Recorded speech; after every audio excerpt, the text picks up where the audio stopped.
Happy Mother's Day out there to all of you. Oh, wait.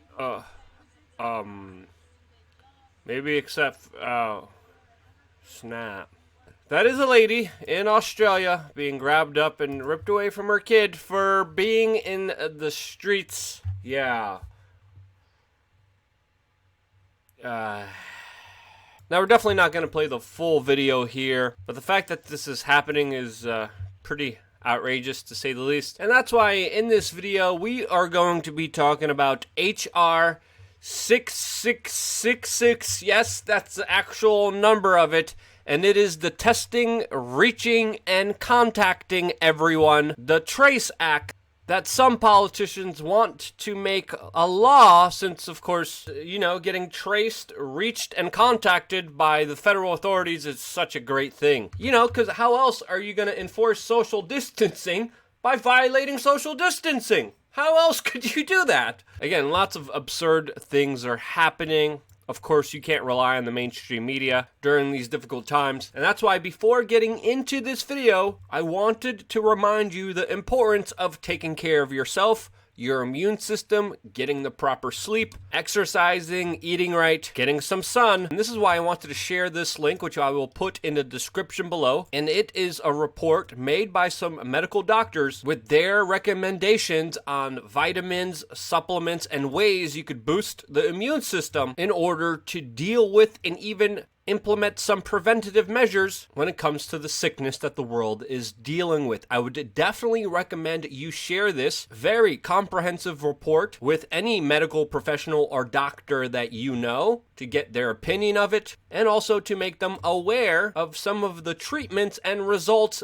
that have been documented. Since, of course, there's also a lot of accusations about malpractice, this has been one of the most comprehensive guides that I definitely wanted to share with everyone. So yeah, if you know a doctor, definitely send them this and see what they say about it. But obviously, we're dealing with an extraordinary situation, to say the least. Since, of course, people talking about what I was just talking about are being banned left, right, and center.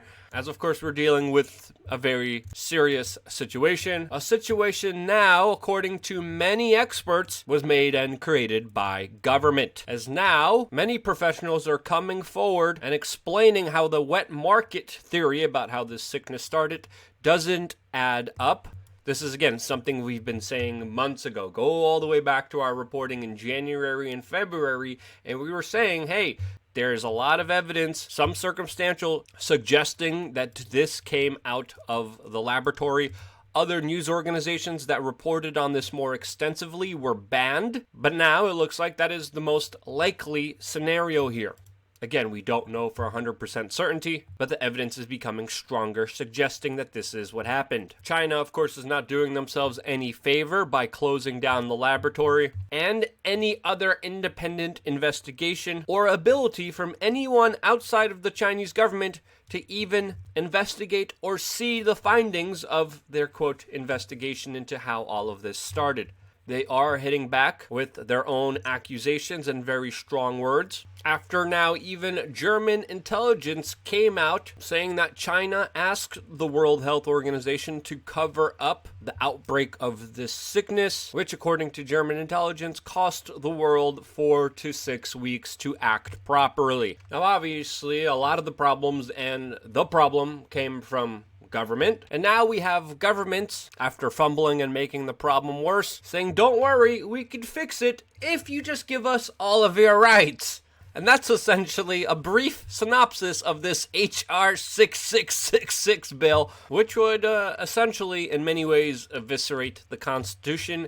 And before we get into this House resolution and exactly what is inside of it, it is also important to talk about the digital dollar, which originally was slated to be in the stimulus package bill, but was taken out last minute, was reintroduced by Congresswoman Rashida Tlaib in another failed resolution that was called the Automatic Boost to Communities Act, which would include a Fed digital dollar, something, of course, that we talked about extensively and criticized since, of course, it gives too much power and control of money to the state. This is, of course, something that the draconian, tyrannical government of China has already implemented, as they are even called by some globalists and elitists here in the United States as, quote, pioneers, as they, of course, launch their own national digital currency. Many mainstream media articles are advocating for the United States to do the same thing, with this article especially here saying, can the United States catch up? Some people saying it will challenge the dollar, and this is why we need to implement our own digital currency and give every little sovereign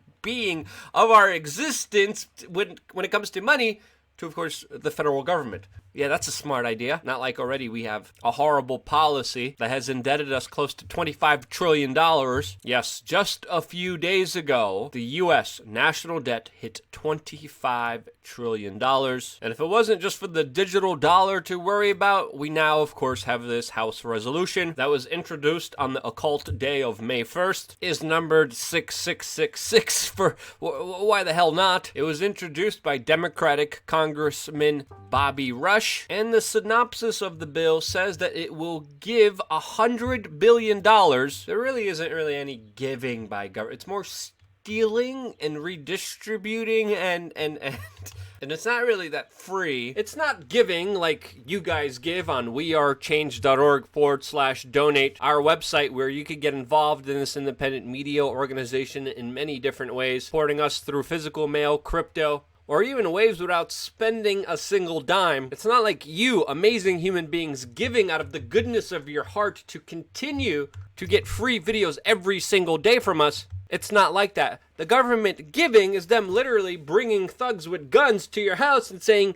give me your gosh darn money, just like the mafia does. But anyway, I digress. The bill would give $100 billion to, quote, organizations. I wonder who those organizations would be. Wonder if they're going to be tied into the Bill and Melinda Gates Foundation by any chance. That will be providing testing for this sickness, tracing of exposure to the sickness, or that doesn't mean it will happen. Probably won't happen because the government usually will run out of money with poor mismanagement, as they always do. Or it will, quote, provide services for individuals who are isolating at home, which it says the money could be used either to pay their staff or purchase personal protective equipment. And already there is a petition against this House resolution. Again, it's important to note here that this resolution is going to be voted upon. It is not law. There are still many things inside of the bill that will be changed, but already, probably just because of the number and because of the implications here, many people are, of course, talking about this bill and are signing petitions to repeal it. Now, one of the main criticisms of this House resolution is that it is very vague, uses very generalized language like related activities when it comes to tracking and tracing, and of course, surveillance. The surveillance aspect is something really worth looking into since, of course, there have been many advertisements all throughout the country looking for, quote, contact tracers, and that there are new jobs available for also disease investigators. What they mean is individuals who will be hired to spy on your fellow Americans, to see where they're going, who they're contacting, who they're close with, where do they go, where they've been, and the government needs this power to, quote, keep you safe. Pretty similar excuse used by China and, of course, many other totalitarian governments throughout human history. This is all done to help you. We need power over you. We need to take away your sovereignty. We need to take away your rights because we know what is best. Trust us. And if you do, you failed history. Because if you look at history, there are very important lessons about government overreach and overstepping their balance of power and mostly abusing it. That's human history. If I could give you the thesis on the majority of human history, that is it. Now, when it comes to contact tracing, which of course states are building, quote, disease investigators, according to many medical professionals, it's already too late. Contact tracers and disease investigators are usually best at the early onset of a pandemic in order to find patient zero and to try to isolate individuals from spreading the sickness. Already, this late of stage in the spread of this, many people say this is absolutely pointless and won't have any effect at all. So the important question is, why are they doing it? Well, they're doing what government does best, and that is gobble up power. And now for all you Q people and Trump enthusiasts, if you think the Donald is going to save you here. You could definitely think otherwise, as even his own economic advisor came out and officially said there is no downside in implementing a national sickness tracking system. Yeah, no problem at all. The government knowing every little aspect of your life, of your existence, tracking it, databasing it, and having exact knowledge of everything about your human existence. Yeah, a big bloated federal bureaucratic authority having all of that power to itself. No, there's definitely no downside to that. And again, we're talking about the same federal authority under Donald Trump that has already reauthorized Patriot Act and other very controversial measures that already are implemented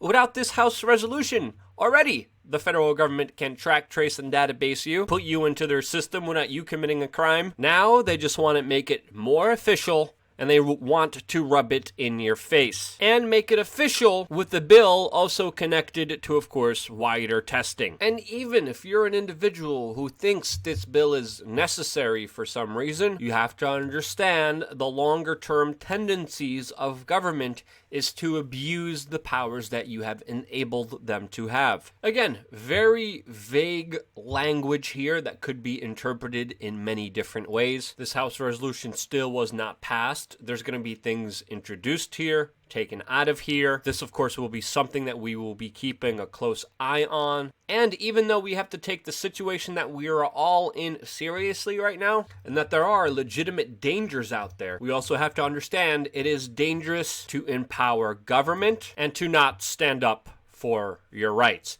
I still think this should be done responsibly with consideration and empathy for everyone. I can't believe I'm actually also agreeing with Ben Shapiro on this topic. But we definitely need more civility, compassion, care for everyone all around when it comes to dealing with this particular situation that we are involved in. And in my own personal opinion, I think that's the rational thing to do. If you disagree, let me know why in the comment section down below. We don't censor any comments. We're here for the conversation, for the debate, for us to be able to talk to each other and figure this out together. Because again, you give up your authorities to someone else, you could damn sure bet your bottom dollar that most likely things won't get any better. That's my take on it. I'm only here because of you, and that's why I love you guys. Stay tuned for more here on WeAreChange.org.